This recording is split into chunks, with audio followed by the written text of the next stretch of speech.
Donc bonjour à tous et bienvenue dans cette interview du coup que je fais hebdomadairement. On va recevoir du coup les combattants qui font l'actualité cette semaine. Et cette semaine, on a la chance d'avoir l'homme le plus terrifiant de France qui combat en 57 kilos, le 57 kilos le plus terrifiant de France, Nicolas Leblond. Comment tu vas Nicolas? Ça va, merci. Merci pour l'invitation. Plaisir. Et, une belle présentation. Je sais pas si c'est vrai, mais c'est une belle présentation. Bah en tout cas, des 57 kilos, quand on voit sur les photos du Cage Warriors, franchement il y en a certaines, tu fais flipper mon gars. Genre, Ouais, t'es très sympa, mais il y ça a des c'est sûr. fois, wow, faut faire gaffe. Donc, pour remettre un peu de contexte, du coup, comme je l'ai dit, tu combats pour à 57 kilos, et du coup, tu combats le 6 décembre contre le champion du Cage Warriors. Tu devais déjà l'affronter, mais t'as été bloqué par une tempête. Est-ce que tu peux nous raconter un peu ton périple? Est-ce que ça a changé dans ton cutting? Parce que bon, on doute que ça a quand même changé beaucoup de choses. Ouais, bah, déjà, en vrai, c'est la troisième fois qu'on devait s'affronter. Enfin, là, ça va être la troisième fois. Il y a eu une fois où il s'était blessé, malheureusement, et il y a eu cette fameuse fois sur les intempéries. Ouais. Euh, En réalité, faut savoir que la plupart des organisations européennes, quand il n'y a pas de décalage horaire, on part maximum 3 jours avant le combat. C'est très rare de partir plus, ça les gens ne savent pas forcément. Et même pour les athlètes, ça reste plus intéressant de partir tard. On est chez soi, on est en famille, c'est quand même plus cool. Et même dans l'aspect de la nourriture. Parfois, moi j'emmène beaucoup de choses. J'emmène une grosse valise et j'emmène un rice cooker, Oui. j'emmène vraiment plein de choses pour être sûr de faire mon rebond et pas avoir à chercher un resto qui fait du riz sans huile, sans friture. Et, mais c'est vrai que c'est parfois compliqué d'avoir des bons aliments alors qu'on est chez soi, c'est quand même plus facile. Et donc du coup, même en tant que combattant, c'est rare qu'on veuille partir longtemps à l'avance. Ouais. Euh, et donc cette fois-là, c'était le seul jour de neige de l'année. Ouais. et, bon, ça tombe sur ce jour-là et on est resté 24 heures à l'aéroport. Au début, il nous décale une fois l'avion, on se dit ah, ça va le faire. Et puis plus ça avançait, plus on se disait bon, ça commence à être chaud, mais je cutterai toute la nuit, c'est pas grave. On avait encore un vol qui arrivait le soir. Et le dernier vol qu'on a, c'était aux alentours de 23 heures, je crois. On est monté dans le vol, Ok. on est allé jusqu'à Newcastle et les conditions climatiques ne nous ont pas autorisé à atterrir. Si près du Donc but. en gros, on a survolé Newcastle et on est revenu à Paris. Ah ouais, Donc, carrément. donc vraiment, en plus, je monte dans l'avion, je me dis, ah, ça va être une Ouais. nuit longue et compliquée sûrement, parce que, bon, ouais, comme je te disais en off, Ouais. j'aime bien commencer la partie cutting assez tôt dans la soirée, comme ça, je peux quand même dormir un petit peu. Et là, ça impliquait de quasiment pas dormir de la nuit, mais j'étais prêt à le faire. Ce combat, il, il était important et il l'est toujours. Et, euh, et donc on partait là-dessus, mais quand je monte dans le vol, je me dis, ah, ça y est, c'est bon, c'est enfin bon. Et puis on arrive là-bas, il nous dit, non, on va faire demi-tour, on n'a pas l'autorisation d'atterrir. Et quand on revient à Paris, là encore, on se pose un peu des questions et en vrai, même le matchmaker, il était pas du tout culpabilisant. Il Bah voyait bien qu'on oui. faisait tout pour être là en soi. Et il n'y a pas eu de truc où il se disait, bon, tu joues à quoi, Ouais, mais il ouais. voyait. Et du coup, il me dit, tu veux faire quoi? Tu veux annuler? Est-ce que tu peux être au poids? Est-ce que c'est possible pour toi d'être au poids, sachant que si je suis pas au poids, l'adversaire peut potentiellement accepter le combat, mais il n'y aura pas de ceinture en jeu. Donc il m'avait demandé déjà quand on est revenu à Roissy, est-ce que tu veux rentrer chez toi maintenant ou est-ce qu'on continue à espérer que demain matin tu es en avion et que tu arrives et on te laissera 2 heures de plus pour 2-3 heures de plus Mm. pour faire le poids, même si c'est plus dur pour toi, etc. Et que tu auras moins de temps pour récupérer, est-ce que tu veux le faire? À ce moment-là, en vrai, j'ai réfléchi quand même, mais rapidement, on prend la décision de continuer. Le problème, c'est que j'ai quand même beaucoup de poids à perdre. Je fais quand même, pour des petites catégories, je fais quand même une grosse partie en eau. Et, euh, et à ce moment-là, on se dit comment je vais perdre. Donc on cherche tous les hôtels aux alentours. Tous les avions ont été annulés, déplacés, etc. Il y avait quasiment plus d'hôtels. Surtout, on ne savait pas s'il y avait une baignoire, etc. Et dans ma malchance, j'ai trouvé un adhérent du NRFI, du club où je suis coach, où je représente l'équipe également, qui habitait proche de Roissy. Et en plus, il avait une baignoire. On a pris un Uber, on est allé jusqu'à chez lui. Et sauf qu'il était peut-être déjà autour de 2 heures, de 2 heures du matin. Donc je commence le cut avec en plus pas toutes mes affaires parce que j'ai pas réussi à récupérer l'ensemble de mes affaires. Et C'est pire. donc je fais un cut approximatif où je reste toute la nuit à cutter. Et j'essaie de faire le maximum pour avoir le moins à faire arriver en Angleterre. Du départ de l'avion, on avait un vol potentiellement à 9 heures. Et sauf que c'était un tirage au sort pour savoir qui partait. Et donc on avait une chance sur deux en gros d'avoir potentiellement ce vol-là qui finalement a été annulé. Et on vous propose un avion pour... c'était le samedi Oui, oui, voilà, de la journée. Le truc impossible Ouais. pour faire le poids. Bien sûr, pour les règles d'équité, on pouvait pas faire une pesée En visio. virtuelle avec une balance. Ouais. J'ai vu des gens commenter ça des fois sur les réseaux. Je me suis dit, mais non, c'est pas si simple que ça. T'imagines, Ouais. j'ai une balance qui fait moins de kilos, génial. Ouais, On c'est fera ça. tout ça. Ouais, bah c'est sûr, après une fois que tu ouvres la boîte de Pandore, c'est terminé, mais vraiment c'est une anecdote, C'est vraiment, ça. c'est de pire en pire, genre à chaque fois t'essayes, mais en tout cas, Ouais. t'étais vraiment déterminé, tu vois, genre à faire ce fight-là. Ouais, jusqu'au bout, en vrai, on se dit, et encore, je pense que même si on avait eu cet avion, j'aurais eu du mal à faire le poids parce que les conditions étaient quand même Ouais. pas exceptionnelles pour faire le poids. Il me manquait de matériel, j'avais pas ma combi de sudation. Euh, j'ai fait directement dans le bain, j'ai fait une chauffe en faisant du shadow dans une salle de bain. c'était quand même, euh, c'était quand même assez particulier. Et, euh, mais de toute façon, quand je suis arrivé à l'aéroport, ils me l'ont dit rapidement. Ouais. Et là, bon, c'était une grosse désillusion, un gros coup dur quand même dans ma préparation où Ouais. j'avais tout mis en place, où je me sentais bien, où j'avais pas de blessures, je me sentais à fond. Et malheureusement, voilà. Quand tout est contre nous, il y a un moment où on n'a pas le choix de toute Ouais, façon. c'est ça. Mais du coup, quand même, après cette annulation-là, un peu rocambolesque, t'as quand même pu combattre après. T'as combattu, du coup, Ouais. Mateusz Braun. Franchement, je l'ai vu à la télé, le mec paraissait immense. Et tu peux revenir sur ton point de vue dans ce combat-là. Parce que, on est d'accord que t'es dans une petite catégorie, ça, voilà. Mais qu'en fait, du coup, les gabarits, des fois, sont très variants, tu vois. Et qu'en fait, quand t'es contre un mec comme ça, qui fait quasiment genre 8, 9, 10 centimètres de plus que toi, tu vois, t'abordes comment, toi, ce combat-là?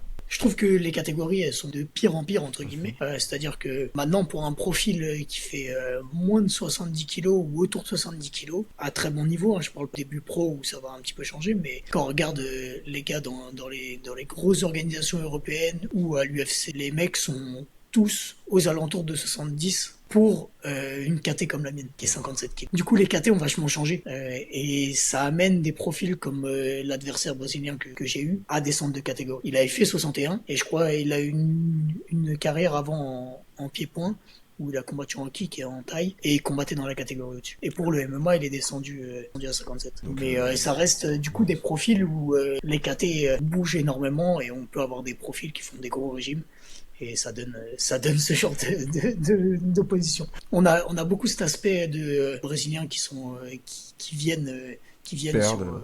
perdre entre guillemets. Ouais, Euh, on s'entend. faut voir que en vrai les Brésiliens sont pas toujours des faire-valoir. Déjà, on peut le voir à l'UFC. Là, c'était un profil qui, du coup, avait un passif en pied-point, qui avait une bonne expérience au sol aussi.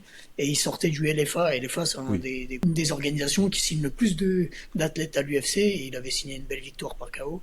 Du coup, ce combat-là, c'était pas un combat facile. Il était en 8-2. Ça restait un bon adversaire et une opposition pas facile à faire avec des armes qui pouvaient me poser problème. Et on s'attendait pas à ce combat-là d'ailleurs. Ok. Dans la plupart de ses combats, il échangeait beaucoup. Et là, il a été très fuyant. Et je sais pas s'il avait de l'appréhension vis-à-vis de la lutte, des frappes, etc. Peut-être un peu des deux. Mais en tout cas, ça a donné un combat stratégique où j'ai dû être patient et, euh, et où peut-être j'aurais pu emballer un peu plus le fight plus tôt. Mais c'était un combat qui, sur le papier, on a peu vendu, alors que en vrai, c'était un gars qui sortait d'une bonne organisation et qui avait des grosses armes, déjà des finishes par KO. Un profil pas facile, et en tout cas, c'était une bonne expérience que j'ai su gérer un peu différemment de certains de mes autres combats que j'ai pu faire où pendant longtemps j'ai fini que quasiment par soumission ou KO et où finalement je gérais pas forcément l'ensemble du combat. Ouais, Donc c'était aussi une bonne expérience. moi que t'as pu montrer qu'en fait, bah, sur 15 minutes, en fait, t'es là, t'as du répondant, et c'est Ouais, sûr que comme tu l'as dit, hein, le LFA, ils ont envoyé quasiment, je crois, plus de 300 combattants à l'UFC, donc c'est vraiment une pente d'entrée ouais, énorme, et en plus, ce qu'il faut rappeler, c'est que dans ta catégorie, ça va ultra vite. C'est qu'en fait, des 57 kilos, Ouais. il y en a pas beaucoup. Et en fait, bah, les KT, en vrai, tu fais deux très bons combats là, toi, maintenant, dans ta catégorie. L'UFC ouvre ses portes, tu vois, genre vraiment, et on le dit comme ça, mais en fait, c'est les choses les plus probables qui peuvent arriver. En gros, du coup, t'es sur 6 victoires. C'est quoi? Est-ce que t'as un moment, un Ouais. pivotement, tu vois, un changement? Est-ce que, je sais pas, tu te dis prépa physique, je sais pas, tu vois, genre. Bah, en vrai, le premier point sur lequel je vais revenir, c'est déjà j'ai un peu changé ma manière de m'entraîner. Il y a mon coach qui a changé entre guillemets, même si ça fait longtemps que qui m'encadrait, c'est Jean Ok. Endoy qui était combattant Cage Warrior, qui a eu une grosse carrière autour des années 2012, Ouais, c'est ça. Et très 2012-2013. respecté Il a dans fait le un milieu. premier, c'est ça, il a fait un premier run où il était au Cage Warrior déjà à l'époque et où il a fait une longue pause et après il est revenu et là maintenant il a arrêté totalement sa carrière. Quand il a arrêté sa carrière, faut savoir que déjà dans un premier temps quand il est revenu au club, c'était uniquement en tant qu'entraîneur et il comptait pas revenir en tant que combattant. Mais je pense il y a des gens que ça démange trop et ça fait partie de ces athlètes qui aiment s'entraîner, qui aiment combattre et, euh, et du coup il s'est remis à combattre.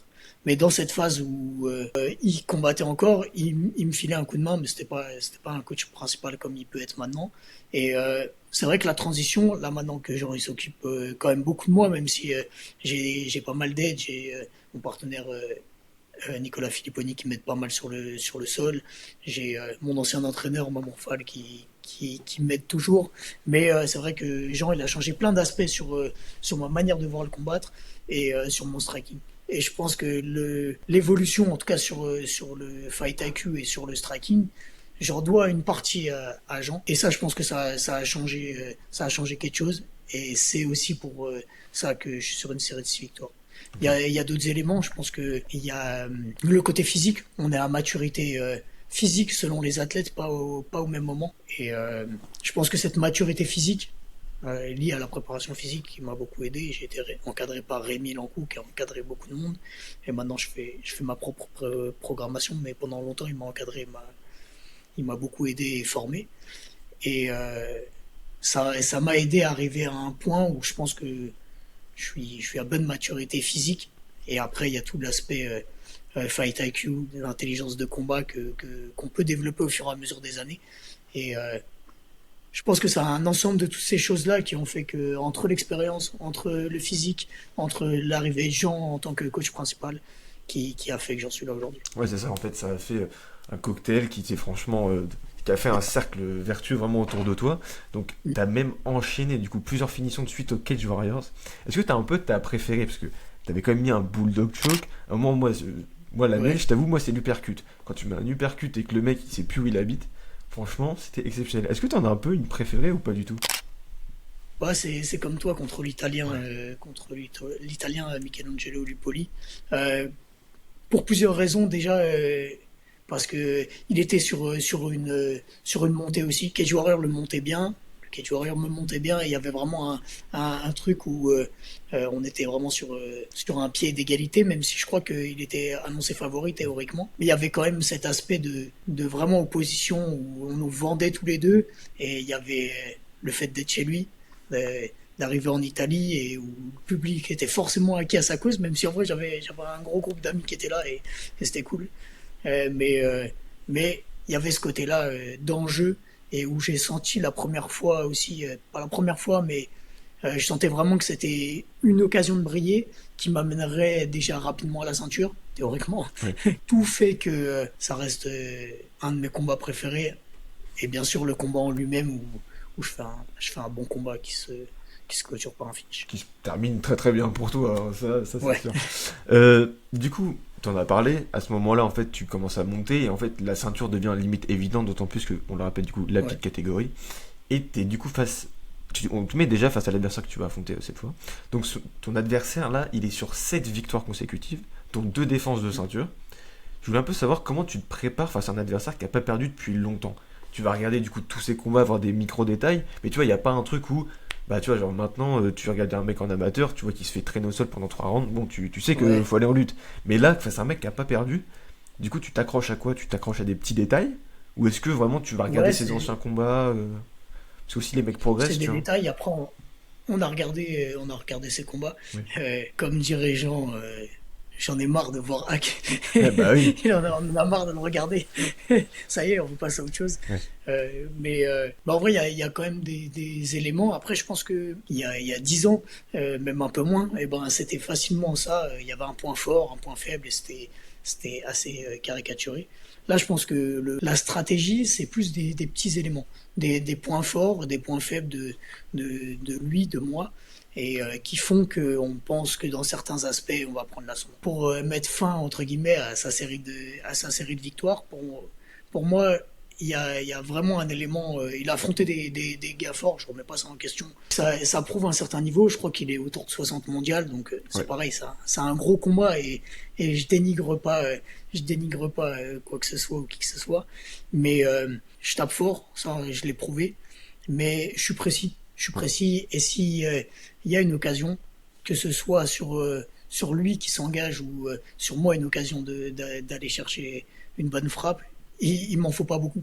Il m'en faut pas beaucoup et je pense l'avoir prouvé dans l'ensemble de mes derniers combats que s'il y a une erreur ou une occasion, eh ben, peu importe le moment du combat, faut garder les yeux ouverts parce que du premier round jusqu'au cinquième round, je suis capable de faire la différence et je suis capable d'éteindre la lumière. C'est vrai sur le striking, mais c'est vrai aussi sur le sol. Un mauvais scramble un mauvais relevé d'une manière générale, ça peut m'amener dans une soumission.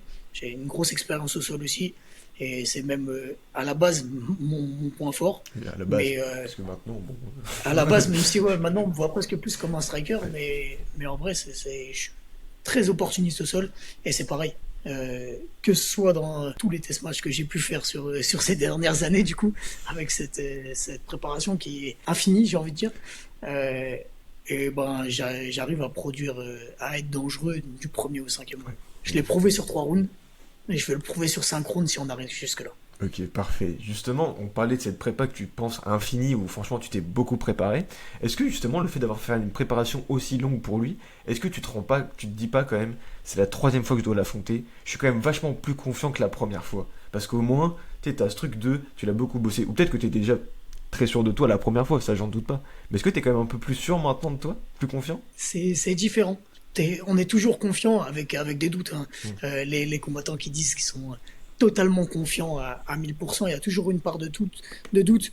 Mais en tout cas, je me sentais bien la première fois et peut-être que les planètes étaient alignées pour briller, pour aller plus rapidement à l'UFC Mhm. ou, ou en tout cas pour ma carrière personnelle. Maintenant, j'ai progressé depuis ça. Et ça, c'est une certitude justement. Euh, le fait d'avoir fait une décision sur le dernier combat, d'avoir fini des combats Avant, debout, ouais. d'avoir fini des combats en grappling, en striking, d'être revenu d'un combat difficile un combat contre un Écossais que Ouais. j'avais fait, qui était favori et qui descendait d'une KT pour m'affronter, qui était un combat pas facile. Euh, Toutes ces choses-là ont fait que je suis un meilleur athlète aujourd'hui. Et Ok. je vais pour faire le combat de ma vie, entre guillemets, parce que ça va être une grosse étape dans ma carrière, en tout cas. Ok. Donc ton manager c'est Graham Boylan et il est connu pour avoir mis vraiment beaucoup d'Européens à l'UFC et depuis le début de l'interview même on se rend compte qu'on parle beaucoup de l'UFC. Est-ce que tu sais s'il y a eu des vrais contacts ou pas trop? Alors, pour répondre à la partie de Graham, euh, il y a eu beaucoup de contacts en Ok. réalité. Euh, on a eu beaucoup d'occasions et ça fait peut-être depuis l'Écossais, depuis la victoire sur l'Écossais où on me dit sur ce combat-là, euh, il y a deux mecs dans ta KT, s'il y en a un qui se blesse, c'est hors USA, euh, soit à peu près aux alentours du poids, soit près. Et ça fait 2 ans que Graham me vend ça. Et je pense que c'est une réalité. Après, il y a pas de chance. Il y a eu des fois où il n'y a pas eu de blessure, tout simplement. Il y a eu une fois où on a eu vraiment une occasion, mais le gars était bien classé et il a refusé. Il a refusé Ah ouais. de rentrer que je rentre Ouais ouais pour le contre lui quoi. contre un adversaire si bien classé, alors que j'étais même pas aussi bien classé que maintenant. Donc voilà. Ok. Mais il y a eu plein d'occasions. Il y a eu plein d'occasions et en vrai, il y a eu peut-être 5 6 fois où il me dit ah là il y a deux combats dans ta KT, c'est pas mal, c'est à peu près tes classements, ça peut jouer et, euh, et franchement ça se joue à pas grand chose, c'est ça qui est frustrant. C'est ça qui est frustrant. Après, peut-être que sur le dernier combat, il me manque un finish. Ça, pour l'UFC Paris, pareil pour l'UFC Paris, on avait des contacts avec eux. Et ça fait, comme je te dis, 2 ans qu'on est à ça, Ouais. mais ça se fait pas réellement. Donc en tout cas, qu'on nous vend ça et ça se fait pas réellement. Donc déjà, moi je te souhaite vraiment le meilleur pour ton combat et bon, désolé pour les autres, mais un peu de blessure à l'UFC en 57 les mecs. À un moment, faudra forcer le destin. Toi, j'aimerais bien savoir à quel combattant tu souhaites le meilleur. Ça peut être une petite pépite que tu connais, ça peut être un de tes coéquipiers. On sait qu'au NRFAT, il y a beaucoup de monde qui combat dans des très bonnes organisations. Ou quelqu'un sur ta carte. Tu sais, genre des fois, il y a un mec, tu le connais du Cage Warriors, c'est un mec qui t'a sympathisé, tu voudrais lui souhaiter le meilleur. À qui toi tu souhaites le meilleur du coup? C'est toujours dur à dire parce Tu que peux en dire on a plusieurs. quand même plein de coéquipiers. Et en vrai, justement, je vais t'en donner plusieurs. Forcément, dans mes partenaires, dans les jeunes pros du club du NR Fight et de l'équipe que j'encadre, euh, il y a les deux frères Prigent, qui sont tous les deux invaincus et qui sont là tout le temps à l'entraînement et qui sont vraiment des, des, des athlètes solides qui, pour moi, vont briller dans le futur. En plus, Benoît, il combat la semaine juste après moi au Ares. Donc, euh, donc c'est aussi une occasion de, de, de lui mettre un peu de lumière. Et après, dernière personne du club, forcément Mathilde Aschenbrenner, qui est sur 2 victoires consécutives également, qui est invaincue en professionnel, qui a eu un beau parcours amateur, et qui pour moi, pareil, va faire partie du top féminin. Ouais. Et j'en ai un petit dernier forcément pour refaire une petite passe à Hexagone, entre guillemets, avec la ceinture dans ma catégorie, et un partenaire que j'ai depuis très longtemps, avec qui je fais toutes mes préparations, et c'est Léopold Goy qui m'a aidé, je pense, sur l'ensemble de mes camps depuis quasiment, pas 10 ans, mais presque. Ok. Et je pense que sur les 6 derniers combats et sur ce run au Cage Warrior, je pense qu'il a été sparring dans l'ensemble de mes fight camps, et je serai là pour l'aider sur ce camp-là, et je pense qu'il va prendre la ceinture aussi. Ok, bah parfait, merci beaucoup. On leur souhaite déjà tous le meilleur. Et du coup, on te retrouve du coup pour la ceinture du Cage Warriors. Je vais essayer de sortir l'interview en début de semaine du coup ce samedi. Et n'hésitez pas du coup à vous abonner à Nicolas pour lui donner de la force. En plus, bah ça se trouve, vous suivrez en avance le premier français en 57 kilos à l'UFC. Et si cette interview vous a plu, n'hésitez pas à vous abonner sur French MMA.